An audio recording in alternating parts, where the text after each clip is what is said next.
Halo, assalamualaikum warahmatullahi wabarakatuh. Berjumpa kembali dengan penulis Gunung ID, sebuah channel yang membahas tentang penulisan fiksi dan juga non-fiksi.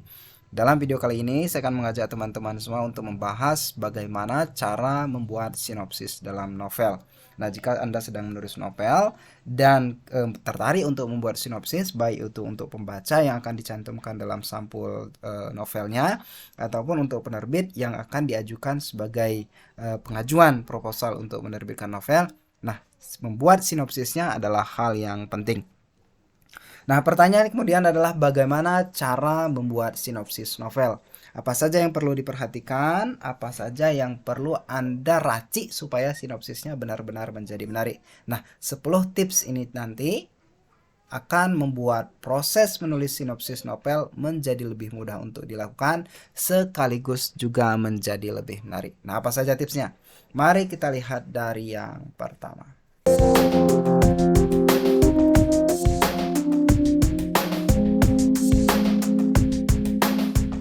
Pertama dalam menulis sinopsis novel adalah dengan menggunakan sudut pandang orang ketiga. Nah, pertanyaan pentingnya adalah sudut pandang mana yang paling tepat ketika kita menulis sinopsis dalam novel. Namun, pertanyaan ini terjawab dengan sangat banyak sekali sinopsis itu ditulis dengan sudut pandang orang ketiga. Tapi meskipun demikian, ada juga penulis misalnya memoir atau autobiografi menggunakan sudut pandang orang pertama atau pelakunya langsung dalam proses penulisan sinopsis. Namun ketika ini novel, fiksi, novel yang Anda tulis dalam sebuah cerita yang umum, maka sudut pandang yang paling tepat untuk membuat sinopsisnya adalah sudut pandang orang ketiga.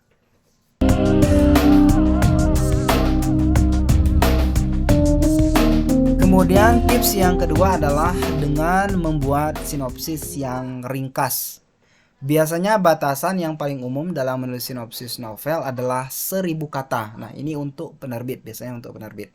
Namun ini bisa sangat banyak dikurangi jika sinopsis itu sudah hadir dalam sampul buku.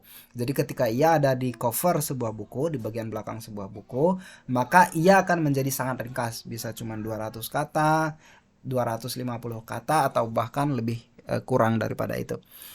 Sinopsis dengan batas maksimum 1000 kata biasanya ditulis oleh penulis novel untuk penerbitnya sebagai bagian dari proposal pengajuan naskah untuk diterbitkan. Setelah penerbit tertarik, mereka mungkin akan meminta sinopsis cerita yang lebih panjang. Tapi bagaimanapun juga, langkah pertama untuk sampai pada tahap tersebut adalah tetap dengan membuat sinopsis yang singkat atau pendek. Jadi tips yang kedua adalah membuat sinopsis yang Anda tulis itu ringkas dan pendek.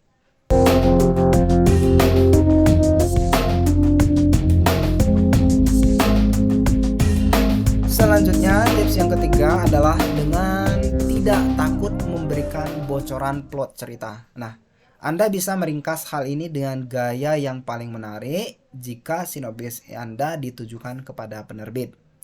Anda juga bisa dengan cara yang sama jika mengirim sinopsis tersebut untuk pengulas potensial dan agen pemasaran buku yang lainnya. Nah, namun jika Anda menerbitkan buku Anda secara sendiri, maka sinopsis itu adalah untuk pembaca langsung. Poin pentingnya jangan memberikan terlalu banyak bocoran cerita. Tapi jika sekali lagi teman-teman semua Anda menulis sinopsis cerita novel Anda ini yang tujuannya adalah untuk penerbit atau untuk review potensial, maka Anda bisa memberikan sedikit bocoran plot cerita.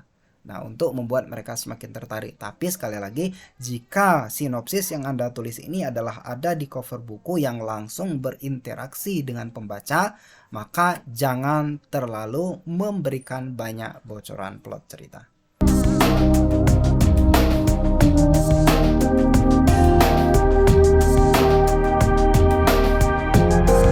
Selanjutnya, tips yang keempat dalam menulis sinopsis novel adalah dengan menghindari ekspresi yang berlebihan. Nah, tentu saja Anda boleh memamerkan kepandaian menulis Anda yang luar biasa dalam sinopsis. Tapi ingatlah nasihat pentingnya, jangan berlebihan. Tidak perlu terlalu puitis dalam sinopsis, walau Anda bisa melakukannya. Fokus Anda adalah pembaca tertarik dan memahami apa yang akan novel Anda berikan untuk mereka. Nah, persis juga ini ketika Anda menulis sinopsis untuk penerbit atau untuk pengulas potensial, Anda tidak perlu memamerkan kehebatan Anda dalam menulis. Anda yang penting adalah mereka mengetahui apa yang akan mereka dapatkan dalam novel tersebut. Pelajaran apa, nilai-nilai apa, kemudian hal seperti apa yang akan mereka dapatkan dalam membaca novel tersebut. Itu adalah poin pentingnya. Jadi jangan menggunakan ekspresi yang terlalu puitis, terlalu mendayu-dayu, menggunakan prosa ungu, atau berlebihan dalam proses menulis sinopsis cerita Anda.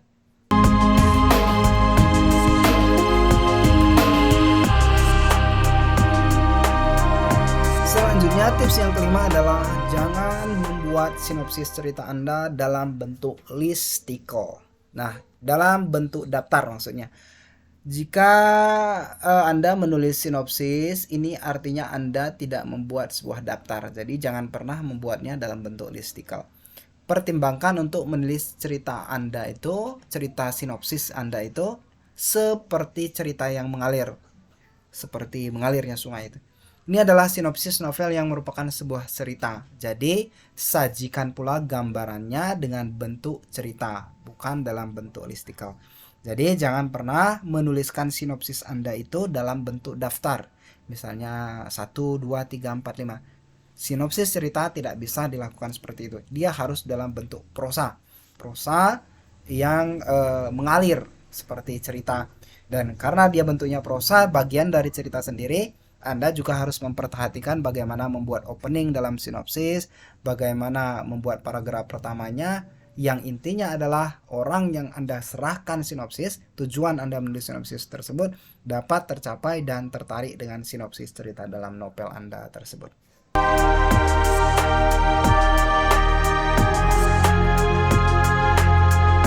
Kemudian tips yang keenam untuk menulis sinopsis yang menarik dalam novel adalah dengan menyebutkan genre novel Anda. Jika Anda menulis sinopsis novel untuk agen penerbitan, sertakan genrenya. Nah, ini jangan lupa. Jika misalnya Anda menulis novel fiksi sejarah, maka tulis itu dalam sinopsis Anda bahwa novel Anda ini adalah novel fiksi sejarah. Jika Anda menulis novel misteri, maka tulis itu misteri. Jika Anda menulis novel tentang horor, tentang gotik atau apapun itu, maka Anda juga dapat menuliskannya. Ini akan membantu agen penerbitan untuk memproyeksikan bagian mana novel Anda yang nantinya akan mereka letakkan setelah diterbitkan. Nah, ini sekali lagi jika Anda menulis sinopsis novel Anda untuk agen penerbitan. Tapi jika Anda menulis novel Anda, menulis sinopsis ini untuk pembaca, Anda bisa meninggalkan menyebutkan genre ini. Secara tidak langsung, cover buku Anda, sinopsis cerita Anda akan mengindikasikan genre yang Anda tulis.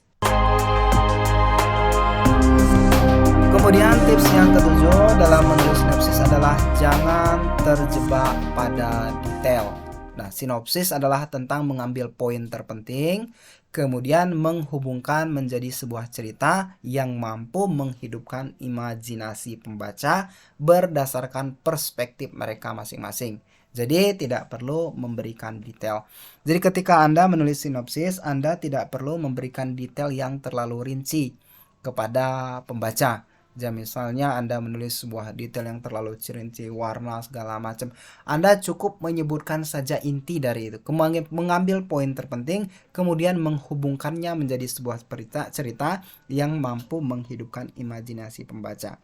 Ada banyak hal yang rugi jika Anda membuat sinopsis terlalu detail. Yang pertama itu memboroskan kata-kata, kemudian tidak dapat pada poin terpentingnya, kemudian itu juga dapat memboroskan space yang Anda miliki untuk membuat sinopsis 1000 kata seperti yang disampaikan pada tips yang pertama.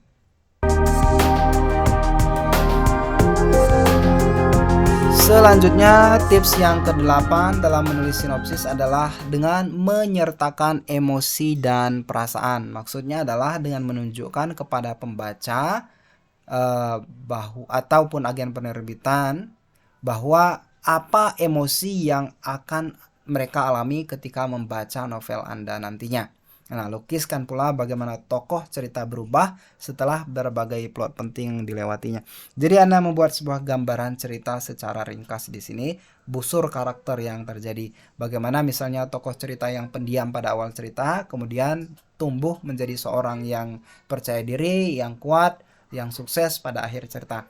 Intinya adalah ada berbagai emosi dan perasaan apa yang akan hadir ketika orang membaca cerita Anda dapat mengungkapkannya dalam sinopsis tersebut dengan salah satu cara adalah mengungkapkan busur karakternya. Selanjutnya tips yang ke-9 adalah dengan memastikan sinopsis novel Anda bebas dari kesalahan. Nah, ini gampang sekali dimengerti.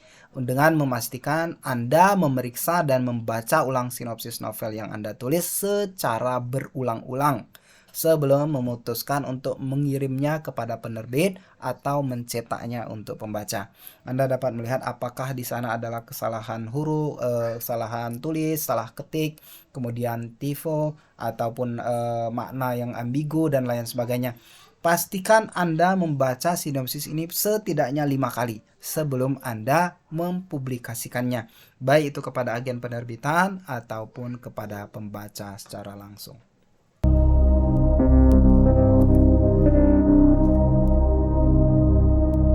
Selanjutnya tips yang ke-10 atau yang terakhir adalah dengan menambahkan kutipan atau quotes. Nah, menyertakan kutipan atau quotes dalam sinopsis adalah hal yang umum untuk dilakukan. Dan itu tetap menarik jika kutipannya relevan dengan esensi novel Anda. Jadi Anda bisa mempertimbangkan hal ini dalam penulisan sinopsis Anda juga. Terutama sekali jika Anda menulis sinopsis untuk agen penerbitan, Anda bisa menyertakan quotes atau kutipan di sana. Namun jika Anda menulis sinopsis yang akan diletakkan pada cover buku Anda bisa menggunakan kutipan atau Anda bisa meniadakannya. Tapi intinya adalah kutipan akan membuat sinopsis menjadi lebih menarik dalam kemasan ketika dikirimkan kepada agen penerbitan.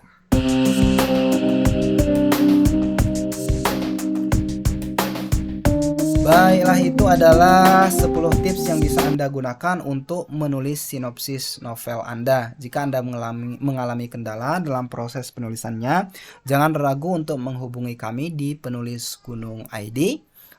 Di sini di Penulis Gunung ID kami juga menyediakan jasa ghostwriting untuk penulisan fiksi dan juga non fiksi, penulisan skenario untuk drama di YouTube dan lain sebagainya, juga kelas menulis online. Nah, online ini keliru kata-katanya.